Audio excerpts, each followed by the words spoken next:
Ya, en la enfermedad de Parkinson los síntomas iniciales aparecen lentamente. ¿Cómo detectarlo entonces y a qué debemos estar atentos y atentas? Para conversar de esto estamos juntos a la doctora Jimena Pizarro, neuróloga del Centro de Neurociencias de la Universidad de los Andes. ¿Cómo estás? Hola, muchas gracias por la invitación. No, a ti por estar con nosotros en un tema que es tan relevante, poder ahondarlo, ¿cierto? Bueno, queremos, como siempre acá en Vía de Salud, partimos como de lo más básico, ¿no? Para ir entendiendo un poco de qué se tratan las distintas patologías. ¿Qué es y cómo se manifiesta la enfermedad de Parkinson?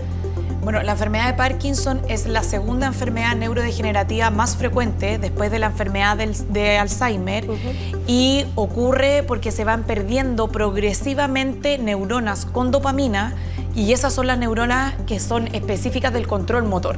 Ya hacen otras funciones, pero son centrales en el tema del control motor. Entonces, eso es lo que los pacientes empiezan a perder. Entonces, empiezan con manifestaciones como que se ponen más lentos, la amplitud del movimiento está más lento y además pueden o no venir relacionados a otros síntomas como por ejemplo el temblor, que se ponen más rígidos, como más duro, inestabilidad al caminar, etc.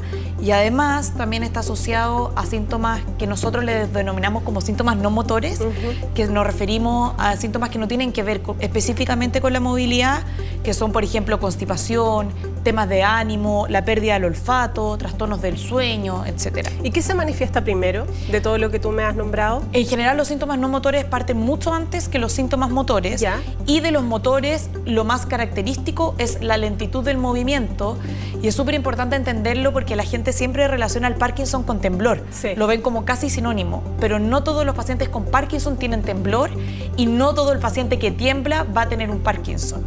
Entonces es bien importante. Mira, qué interesante sí, poder desmitificar un poco eso, ¿no? Así es. Ya, perfecto. ¿Y a qué edad comienza a manifestarse?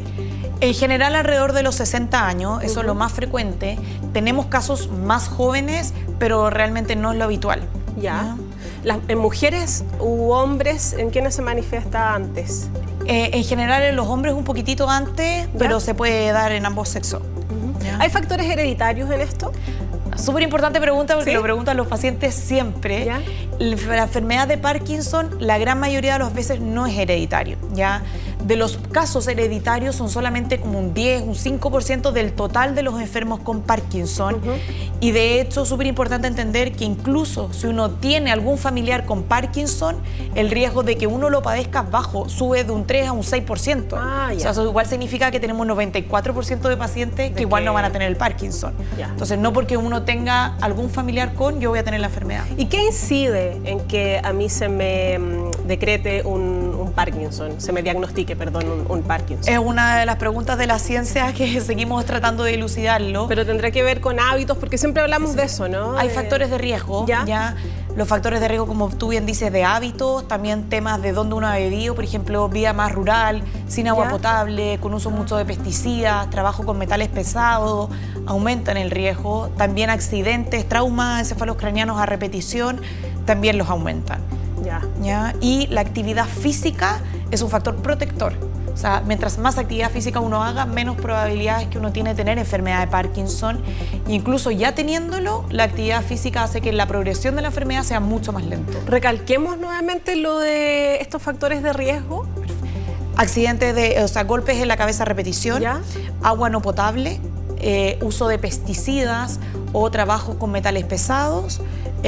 Y cosas más específicas como que uno haya tenido alguna infección en el sistema nervioso central o cosas por ese estilo. Si uno suplementa, si está, digamos, en esos escenarios, ¿no? Porque hay ciertas situaciones que no se pueden evitar, ¿no? Como vivir en el campo o trabajar con metales pesados. ¿Podemos suplementar con algo que nos ayude a, de alguna manera, potenciar nuestro sistema inmune, a robustecerlo? Lejos lo que tiene más evidencia siempre es actividad física. ¿Sí? Sí, y de hecho hay estudios nuevos que están evaluando si hay algún suplemento alimenticio que podría ayudar, pero la evidencia todavía no es 100% certera. Así que actividad física y actividad física. Sabemos que no tiene cura, ¿no? Así pero es. sí hay tratamientos y que inciden bastante en la calidad de vida que puede llevar un paciente. Cuéntanos un poco de esos tratamientos. A pesar de que no hay cura, sí hay tratamientos que realmente mejoran un montón los síntomas y la calidad de vida de nuestros pacientes. ¿Ya?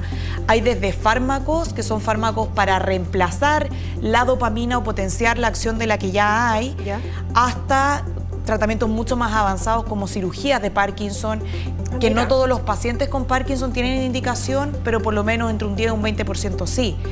Y lo más importante también es juntarlo con terapia como no farmacológica, con rehabilitación, evaluaciones por un equipo multidisciplinario y estar ojalá con un equipo especializado que se dedica a esto. ¿Y cómo se visibiliza o cómo se ve la mejora que tiene este paciente? ¿O simplemente es para que no avance más? No, los medicamentos ayudan mucho a los síntomas y uno logra, sobre todo en los primeros años de la enfermedad, que los pacientes tengan una calidad de vida normal. O sea, es impresionante la cantidad de pacientes que tenemos que siguen haciendo deporte, que siguen trabajando, que siguen teniendo una vida absolutamente normal, que probablemente si uno los viera en la calle nadie podría pensar que tiene un Parkinson. Entonces lo importante es tener el tratamiento adecuado y personalizado para cada paciente. Es importante volver a repetir cuándo tenemos que acudir a un médico, a un especialista, frente a qué situaciones, digamos, síntomas. En particular del Parkinson, si alguien ve que hay una lentitud del movimiento, que eso se puede manifestar en varias áreas, hay que consultar. Esto, por ejemplo, si ven que el paciente o un familiar está caminando más lento que antes, al caminar uno bracea, uno mueve los brazos. Sí. Entonces, por ejemplo, que ese braceo esté disminuido, que la expresión facial haya disminuido. Entonces, de repente lo sienten medio apático y es solamente porque la expresión bajó. Y lo otro es que la escritura también es súper fácil evaluarlo porque la escritura se pone más lenta y como que la letra se les va achicando. Cualquiera de esas cosas son síntomas en general de una enfermedad de Parkinson. Estar muy pendientes de eso. Sí. Y respecto a los desafíos que tenemos como país, nuestro sistema de salud en relación a esta patología, ¿cómo ves tú el escenario? Tenemos hartos desafíos como país. Sí, yo creo que lo principal es el tema de los accesos a terapias oportunas, a diagnóstico oportuno, y también hace falta más especialización de los equipos médicos, de los centros de salud, súper específico en esto. En Chile no es tan fácil encontrar un equipo, por ejemplo, de rehabilitación que se dedique específicamente a trastornos del movimiento. Hay, pero no son muchos. Entonces falta un tema de educación, no solamente a nivel de población, sino también a nivel de salud. Perfecto. Muchas gracias por toda esta información que es tan relevante. Seguramente le va a servir a muchas personas que nos están viendo. Doctora Jimena Pizarro, neuróloga del Centro de Neurociencias de la Clínica Universidad de los Andes. Gracias por estar con nosotros. Muchas gracias a ti. Que estés muy